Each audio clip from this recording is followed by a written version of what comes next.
আসসালামু আলাইকুম। আমরা গত পর্বে দেখেছিলাম কিভাবে উইজেটে বিভিন্ন জিনিস চেঞ্জ করা যায়, উইজেটটা কিছু এক্সট্রা কিছু জিনিস সেট করা যায়, কীভাবে উইজেটগুলো সেট আপ করা যায়। সো আমরা এই পর্বে দেখব কীভাবে হচ্ছে প্লাগ ইন অ্যাড করা যায়, প্লাগ ইন অ্যাড করে কী করা যায়। তো আমি একটু বলে নিই, প্লাগ ইনটা আসলে বেসিক্যালি যেটা হচ্ছে থিমে যে অপশনগুলো নাই, যে অপশনগুলো থাকে না, সেটার অ্যাডভান্স জিনিসগুলো দরকার যখন আপনার প্রয়োজন হবে তখন আপনি এই প্লাগ ইন সেট আপ দিয়ে সে কাজটা অনায়াসে করতে পারেন। যেমন হচ্ছে আমরা একটা লাইক বক্স এখানে বসাবো, একটা ফেসবুকের লাইক বক্সটা এখানে বসাবো। সেটা আমরা কীভাবে বসাবো, তাহলে আমি যেটা করব, এখান থেকে আমরা হচ্ছে সার্চ দিয়ে সেটা করে নিতে পারি, অথবা আমরা গুগলে গিয়ে এভাবে সার্চ দিয়ে লিখে দিতে পারি ফেসবুক লাইক বক্স উইজেট ওয়ার্ডপ্রেস অথবা ওয়ার্ডপ্রেস। ওকে, এটা লেখা দিলে সে ওয়ার্ডপ্রেসের প্লাগ ইন শো করবে। এখান থেকে ডাউনলোড করে আমরা যেভাবে থিম ইনস্টল করেছিলাম সেভাবে করতে পারি। অথবা আমরা যেটা করতে পারি, এখানে হচ্ছে আমি অ্যাড নিউতে গেলে এখানে সার্চ প্লাগইন, এখানে আমরা লিখে দিলেই চলে আসবে। যেমন হচ্ছে আমি লিখে দিই ফেসবুক লাইক বক্স উইজেট, WIDGET উইজেট। এটা লিখে এন্টার দিলে আমাদের এখানে প্রাপ্ত রেজাল্টগুলো চলে আসবে। ওয়ার্ডপ্রেস ডিরেক্টরিতে যেই প্লাগইনগুলো দেওয়া আছে এই ফেসবুক লাইক বক্সে, সেগুলো এখানে চলে আসবে। তো আমরা এই যে এখানে অনেকগুলো চলে আসছে অলরেডি।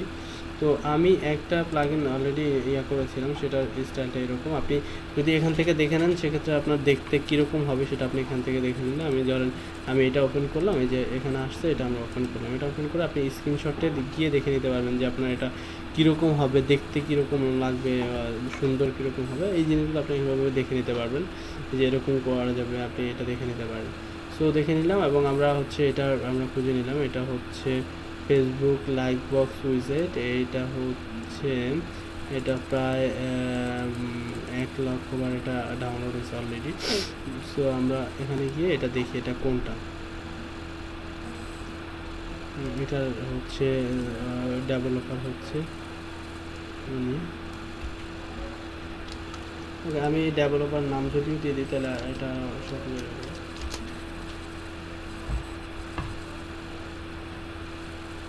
এইটা হচ্ছে সেই আমরা যে ইয়েটা খুঁজতেছিলাম, সেটা হচ্ছে এইটা। ওকে, আমরা জাস্ট এখন এটা ইনস্টল করলে, এখান থেকে ইনস্টল ক্লিক করলে এটা ইনস্টল হতে থাকবে এবং আমাদের জাস্ট এটা আনপ্যাকিং হচ্ছে, যে ফাইলটা ইনস্টল হচ্ছে। আমাদেরকে একটু সময় লাগবে এটা ইনস্টল হতে। ওকে, এটা অলরেডি ইনস্টল হয়ে গেছে, সাকসেসফুলি ইনস্টল। এখন জাস্ট আমরা অ্যাক্টিভ করে দেবো প্লাগইনটা। অ্যাক্টিভ করে দিলে আমাদের আবার আমরা দেখবো যে এটা প্লাগইন ডিরেক্টরিতে দেখবো, প্লাগইন ডিরেক্টরিতে দেখবো যে এটা প্লাগইনটা অ্যাক্টিভ হয়ে গেছে।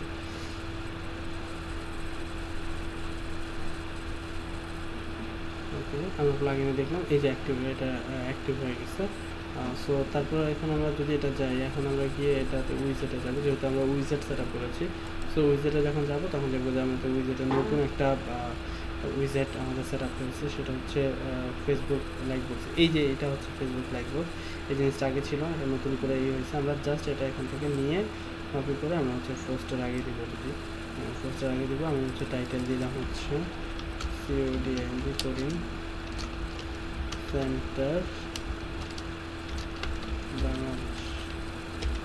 আমরা জাস্ট আমাদের ফেসবুকের যে লিঙ্কটা আছে সেটা কপি করবো, এখান থেকে নিয়ে এসে আমরা হচ্ছে এখানে ডিসপ্লে পেজ প্লাগইন নাও। শুধুমাত্র আমাদের কী দরকার, আমরা হচ্ছে লাইক বক্স বাটনটা দিলাম, এটা আমরা সিলেক্ট করে দিলাম। এখানে হচ্ছে আমরা পেজের ইউআরএলটা দিব, আমরা গিয়ে আমরা পেজের ইউআরএলটা দিলাম। এরপর হচ্ছে এটার উইথ হবে 300, আমরা উইথটা 300 দিই, ওইটা দিলাম 300, হাইট হচ্ছে 250। ওকে, হাইট কভার ফটোটা হাইট করে থাকবে। শো পেজ পোস্ট ট্রু, আমি এটা ফলস করে দিলাম, এটা আমার দরকার নেই। Height true. ওকে, এরপর হচ্ছে এখানে আরও কিছু জিনিস এখানে দেখাচ্ছে, এগুলো আমাদের দরকার হবে না, আমরা যদি আমি এটাও এখানে দিয়ে দিলাম। পেজ আইডিটা আমাদের দরকার না, এখানে যে চাবেন আমি হচ্ছে যেটা করবো সেটা হচ্ছে আমি জাস্ট সেভ দেবো। সেভ দিলে এখানে দেখতে পাবো আমার এটা কীরকম হয়েছে। যদি সব কিছু ঠিকঠাক থাকে, আমাদের সেটিং যদি ঠিক থাকে, তাহলে হচ্ছে এটা এখানে হয়ে যাবে। এখন সমস্যা হচ্ছে আমি হচ্ছে এটা লগ ইন করা আছে আমার পার্সোনাল কোনো আইডিতে, আমি যদি লগ ইন করা থাকতাম সেক্ষেত্রে এটা শো করতো। আমি যেহেতু পার্সোনাল আইডিতে লগ ইন করা নেই, মানে কোনো এটা যেহেতু ইয়াতে লগ ইন করা আছে সেহেতু এটা আসতেছে না, আমাকে বলতেছে এটা পার্সোনাল আইডিতে লগ ইন করার জন্য।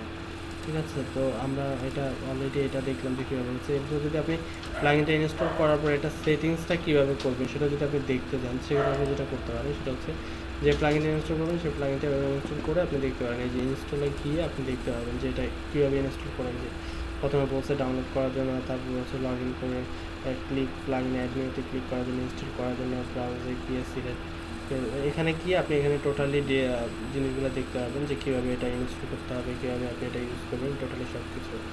ওকে, তো আজকে মোটামুটি আমাদের প্লাগইন ইনস্টল করা শেষ। এরপর হচ্ছে আমরা চলে যাই হচ্ছে ইউজারে গিয়ে আমরা অল ইউজারে ক্লিক করবো। অল ইউজারে ক্লিক করলে আমরা এখানে দেখতে পারবো আমাদের প্রত্যেকটা ইউজার, কারা কারা ইউজার আছেন তাদের প্রত্যেকটা দেখতে পারবো।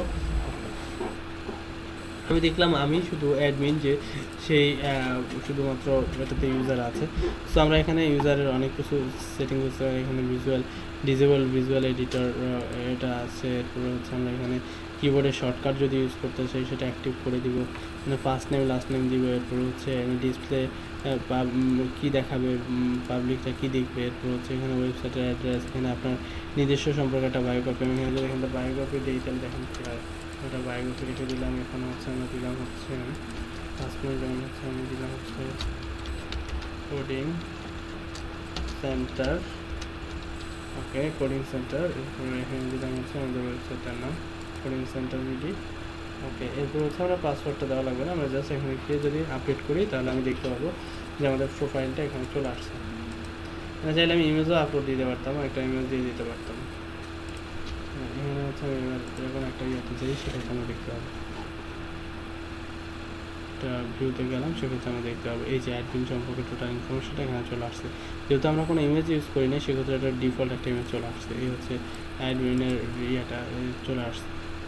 ওকে, তো এইভাবে হচ্ছে আসলে এটা করা যায়। এরপর হচ্ছে আপনি এখানে আপনার যে ইনফরমেশনগুলো সেগুলো দিয়ে দিতে পারবেন। এরপরে যদি নতুন কোনো ইউজার অ্যাড করতে চান সেক্ষেত্রে এই অ্যাড নিউতে ক্লিক করুন, অথবা ওয়াল ইউজার থেকে অ্যাড নিউতে ক্লিক করুন। এখানে হচ্ছে ইউজার নেম দিতে হবে, ইমেল দিতে হবে, ফার্স্ট নেম দিতে হবে, লাস্ট নেম দিতে হবে। এরপর হচ্ছে ওয়েবসাইট, এরপর হচ্ছে ইউজার নেম, পাসওয়ার্ড দিলে এবং পাসওয়ার্ড দিলে তারপর হচ্ছে আপনি এখানে সেন্ড, যদি আপনি পাসওয়ার্ডটা তার মেলে সেন্ড করতে চান সেক্ষেত্রে এখানে ক্লিক করে দিবেন, তাহলে হয়ে যাবে। এবং আপনি এখানে রোলটা সিলেক্ট করে দিতে পারবেন যে সে কী ধরনের ইউজার, সে কী করতে পারবে সেটা আপনি এখানে সিলেক্ট করে দিতে পারবেন। তো এখানে যেটা হচ্ছে অ্যাডমিনিস্ট্রেটর হচ্ছে সর্বমোট ক্ষমতার অধিকারী, এডিটর হচ্ছে সে মোটামুটি আমরা এডিট করতে হবে, সে পাবলিশ করতে হবে। অথর যে সে পাবলিশ করতে পারবে। কন্ট্রিবিউট যে সেটা পাবলিশ করতে পারবে না, সে শুধুমাত্র নিজস্ব যেই ইয়েগুলো আছে সেগুলো শুধু অ্যাড করতে পারবে। আর সাবস্ক্রাইবার যে সে শুধু দেখতে পারবে এবং সে কমেন্টস করতে পারবে। তো এখানে হচ্ছে আপনার ইউজার নেম পাসওয়ার্ড আপনারা ক্রিয়েট করতে পারবেন। এটা হচ্ছে ইউজার প্যানেলের যে সেটিংসটা আছে সেটা। এরপর হচ্ছে টুলসে আসলে এখানে বেসিক্যালি তেমন কোনো কাজ নাই, তবে আবার আছে। এখানে হচ্ছে আপনি যখন কোনো কিছু ইম্পোর্ট করতে যাবেন, অন্য কোনো ওয়েবসাইট থেকে কোনো ডাটা এনে যদি কোনো কিছু ইনসার্ট করতে যান সেক্ষেত্রে হচ্ছে আপনার এখানে ইনসার্ট করতে পারবেন। সো এই জিনিসটা আমাদের এখন দরকার নেই, সো আমরা এই জিনিসটা দেখলাম না। এক্সপোর্ট, আপনি যদি এখান থেকে কোনো কিছু এক্সপোর্ট করতে চান, এই ওয়েবসাইট থেকে কোনো কিছু এক্সপোর্ট করে অন্য কোনো ওয়েবসাইটে ঢোকাতে চান, অথবা আপনি এই ডাটাটাই আবার কাউকে দিয়ে দিতে চান, সেক্ষেত্রে আমরা এটা করতে। ওকে, এই জিনিসটা আপনারা ওয়ার্ডপ্রেস যখন থিম ডেভেলপিং টিউটোরিয়াল হবে তখন আমরা দেখবো প্রিমিয়াম টেমপ্লেটের সাথে আসলে কিছু জিনিস দিয়ে দিতে হবে। সো আপনার প্রিমিয়াম টেমপ্লেটের সাথে আপনার এরকম একটা ওয়েবসাইট সাজানো গোছানো একটা ওয়েবসাইট দিয়ে দিতে হবে। সো তখন আপনার হচ্ছে এই জিনিসটা কাজে লাগবে। ওকে, তো আমরা সেটিংসটা দেখি একটু, বা সেটিংসটা দেখার দেখবো হচ্ছে সেটিংসটাতে গেলাম, আমরা জেনারেলে গেলাম। জেনারেলে যাওয়ার পরে আপনার এখানে দেখতে পারলাম সাইট টাইটেল, এখানে হচ্ছে এই জিনিসগুলো। এরপর হচ্ছে আপনি ট্যাগলাইন দিতে পারবেন, এখানে হচ্ছে আপনার ওয়েবসাইটের ইউআরএল দিতে পারবেন।